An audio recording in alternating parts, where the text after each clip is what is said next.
बिहार में पढ़े लिखे प्रबुद्ध समझदार लोगों का ये भ्रम हो गया है आपको कि हम तो किसी तरह यहाँ बचे हुए हैं, धंधा पानी चला रहे हैं, डॉक्टरी चल रहा है, बाल बच्चा बाहर पढ़ लेगा, यहाँ जो होता है होने दो। बिहार में मेरे भाई ये सब बर्बाद हो जाएगा।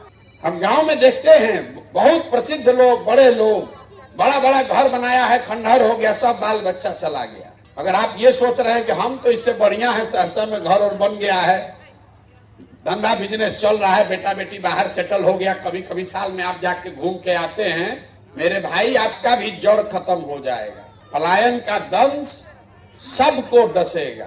इतने फर्क है कि गरीब का लड़का मजदूरी करने जा रहा है, आपका लड़का बाहर पढ़ने और नौकरी करने जा रहा है, जा तो दोनों का लड़का रहा है। कोई ऐसा परिवार हमको नहीं मिलता है जहां माँ बाबूजी, बाल बच्चा, बेटा तीनों पीढ़ी एक साथ रह रहा है। अगर आप नहीं जगिएगा, अगर आप अपने आने वाले पीढ़ी के लिए कुछ नहीं कीजिएगा, तो आपके बाद आपका नाम लेने वाला भी यहाँ कोई नहीं बचेगा।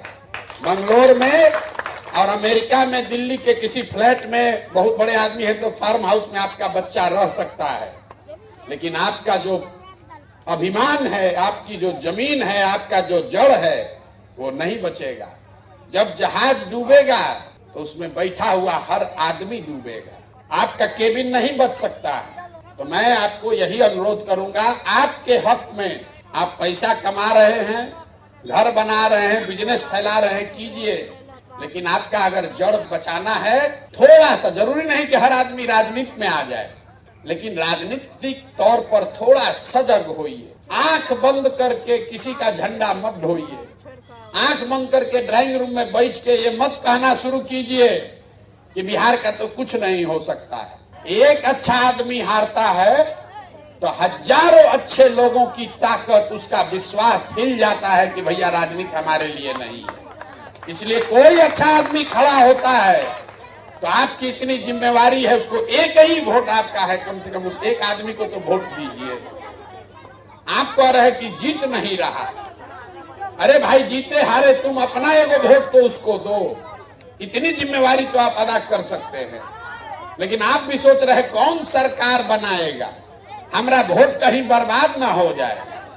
अगर हर आदमी यही सोचेगा कि कौन सरकार बनाएगा, तो जितना लुटेरा लंपट है वही सरकार बना रहा है, उसी को आप वोट दीजिएगा। तो मेरा आपसे अनुरोध यही है कि अपने और अपने बच्चों के लिए सजग होइए, और कम से कम कोई हिम्मत करके सरकार में, समाज में खड़ा हुआ है, आप उसको एक वोट से ही मदद कर सकते हैं, एक वोट से ही मदद कीजिए।